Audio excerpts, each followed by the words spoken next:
ఈ లోకం ఒక మాయని తెలుసుకున్నాను, ఏది నా సొంతం కాదనుకున్నాను.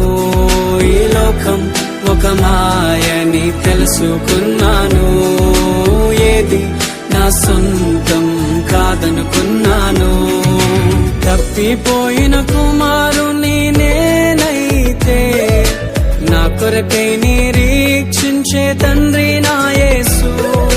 తప్పిపోయిన కుమారుని నేనైతే, నా కొరకై నిరీక్షించే తండ్రి